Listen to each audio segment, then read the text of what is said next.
90 जनाले हामीले हाम्रो एक्सपिरियन्स हामीले आफ्नो शहरमा कस्तो किसिमको चाहिँ प्रभाव छ, कस्तो किसिमको प्रभावमा हामीले कस्तो किसिमको मिटिगेटिभ मेजर्सहरू गर्नुपर्छ, एडप्टेसनमा जानुपर्छ भन्ने किसिमका इन्टरेक्सनहरू चाहिँ हामीले यहाँ गर्यौं।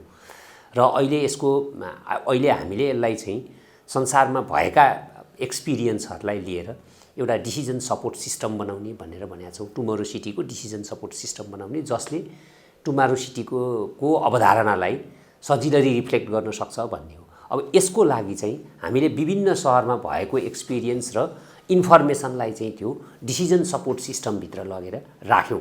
डिसिजन सपोर्ट सिस्टम कसरी बनाउने र त्यो डिसिजन सपोर्ट सिस्टमलाई कसरी इम्प्लिमेन्टेसन गर्ने र यसका लागि आवश्यक क्यापेसिटी बिल्डिङका कामहरू छन्।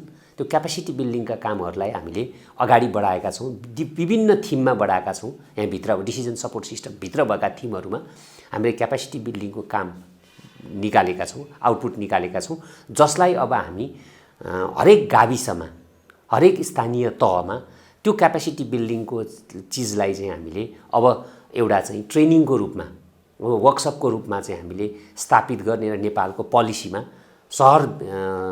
भविष्यको शहर निर्माण गर्दाखेरिमा यी चीजहरू चाहिँ तपाईहरुले याद गर्नुपर्छ भन्ने विषयको चाहिँ हामीले एउटा डकुमेन्टेसन गरेका छौं। अब यो डकुमेन्टेसन हामी पोलिसी लेभलमा लैजान्छौं र पोलिसी लेभलमा लैसकेपछि पोलिसीमा यसलाई कसरी रिफ्लेक्ट गर्ने त, भोलिको शहर निर्माण गर्ने बेलामा अथवा बिल्डिङको बाइलजहरू बनाउने बेलामा अथवा नगरपालिकाहरूको प्लानिङ गर्ने बेलामा चाहिँ कसरी गर्नुपर्छ भन्ने किसिमको एउटा टुल्स चाहिँ डेभलप गरेर लिएर जाने र यसलाई चाहिँ नेपाल सरकार मार्फत विभिन्न आफ्नो शहरको आफ्नो हिसाबको हुन्छ, विभिन्न देशमा चाहिँ त्यही अनुसारको चाहिँ हामीले यसलाई पोलिसी लेभलमा चाहिँ इन्टरभेन्सन गरेर अब हामी चाहिँ भविष्यको शहर, सुरक्षित शहर निर्माण गर्ने भन्ने विषयमा नै हाम्रो यसको आउटपुट निक्लेको छ।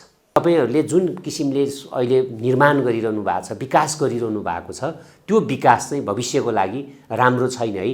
भविष्यमा यसरी गर्न सकियो भने राम्रो हुन्छ भन्ने किसिमको चाहिँ पोलिसी लेभलमा चाहिँ हामीले इनपुट दिने हो र उहाँहरूले त्यसलाई एनालाइसिस गर्नुहुन्छ र त्यस अनुसारको डकुमेन्ट तयार गरेर उहाँहरूले अगाडि लानुहुन्छ। त्यो भएर यसलाई चाहिँ हामीले पोलिसीगत सपोर्टको रूपमा चाहिँ हामीले यसलाई अगाडि लैजानुपर्छ। हामीले नेपाल सरकारसँग समन्वय गरेर मात्रै सुरु गरेका छौं।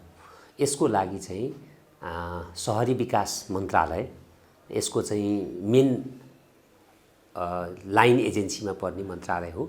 यसको एउटा स्टियरिङ कमिटी छ। त्यो स्टियरिङ कमिटीको चेयरम्यान पनि शहरी विकास मन्त्रालयको सहसचिव हुनुहुन्छ। त्यो सँगसँगै उहाँ सँगसँगै हाम्रो कमिटीमा हामीले जलवायु यो DHM को hydrology department of hydrology and मेट्रोलोजीको अनि यता भूगर्भ उसको, त्यसपछि हामी स्थानीय संघीय मामला तथा स्थानीय मन्त्रालय को पनि सबैलाई समन्वय गर्ने गरी एउटा बनाएका छौं र त्यो अनुसार चाहिँ हामी स्थानीय तहमा जाँदाखेरिमा हामी शहरी विकास मन्त्रालय मार्फत स्थानीय तहसम्म जान्छौं।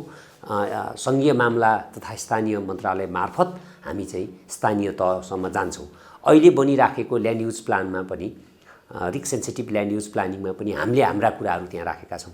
यसरी गयो भने चाहिँ दिगो शहर निर्माण गर्नलाई, भविष्यको सुरक्षित शहर निर्माण गर्नलाई यसले चाहिँ टेवा दिन्छ भन्ने किसिमको हामीले एउटा प्लान पेश गरिसकेका छौं। उहाँहरूले त्यसलाई एडप्ट गरिसक्नु भएको छ र अझै हामीले अब हाम्रो त्यतिखेरको त्यो समयमा सम्मको उपलब्धिलाई हामीले त्यहाँ स्थापित गर्यौं भने अब बाँकी रहेको कामहरू हाम्रो सकिसकेको छ। अब हामी पोलिसी लेभलको डकुमेन्ट बनाएर हामी पोलिसी लेभलमा चाहिँ यसलाई चाहिँ इन्ट्रोड्युस गर्नुपर्छ भन्ने हिसाबले यिनै मन्त्रालयहरू मार्फत चाहिँ हामी गइराखेका छौं। नेपाल र विदेशको चाहिँ अलिकति फरक के छ भन्दाखेरिमा हामी शहरीकरण सुरु भएको हाम्रो 20-22 वर्ष भयो। 20-25 वर्ष 30 वर्ष भन्दा बढी भएको छैन हामी कहाँ शहरीकरणको प्रभाव आएको। अब उनीहरु कहाँ शहरीकरणको प्रभाव 1-150 वर्ष अगाडिदेखि आइसकेको छ।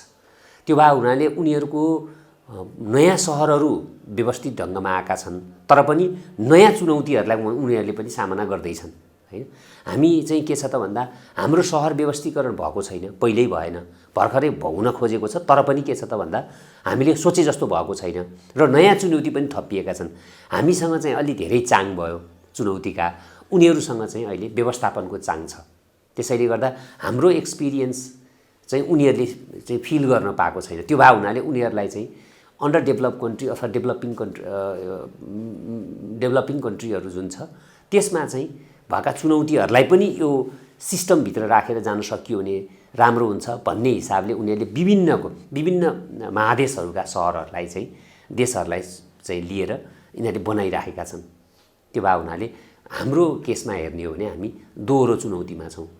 एउटा यो क्लाइमेट चेन्जका वा जलवायु परिवर्तनका कुराहरू पनि छन्। त्यसपछि हामीलाई सहरी विकास हाम्रो व्यवस्थित भएको छैन, हैन, बस्ती विकास व्यवस्थित तरिकाले भएको छैन। अब यी चीजहरू सबै चाहिँ हामीलाई अहिले काम गर्नलाई चाहिँ चुनौतीका विषयहरू छन्। So the conference brings together, the project Tomorrow's Cities brings together researchers, policymakers and citizens from 4 different countries, from Nepal, from Kenya, from Turkey and from the UK. And what we try to do is to question the root causes of disaster risk. It's very easy to think of floods and earthquakes, landslides as being generated by the physical processes, by rainfall and by earth movements, and of course that's very important, but it's really human dimensions of development that generate risk. It's where we choose to live, it's the quality of the housing, it's the extent to which buildings are built to regulated standards so that they don't fall down when the earth moves or when a flood hits them. So one of the key findings of this conference, of the conversation across those different countries, is the importance of the science that can tell us about the way the physical processes work and the social processes.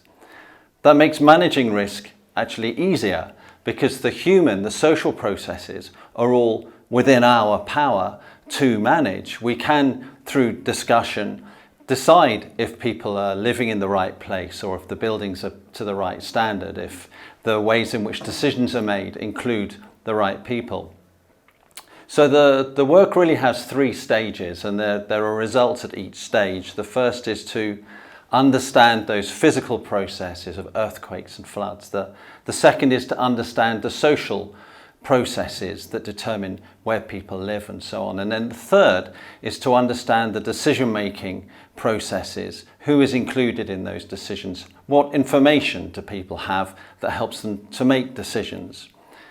In this meeting in particular, we've been really lucky that we've been able to interact with decision makers from a number of cities here in Kathmandu, but elsewhere as well from Nepal and even from further afield, and really have a chance to exchange with them on their vision for the cities they want in the future.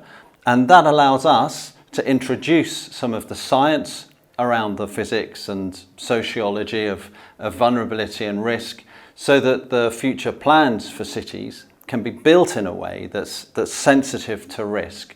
A movement from urban development to risk-sensitive urban development. There's a really close relationship between climate change and risk. There are perhaps 2 big global mega trends, as they're called, that influence risk. One is climate change and the other is urbanization.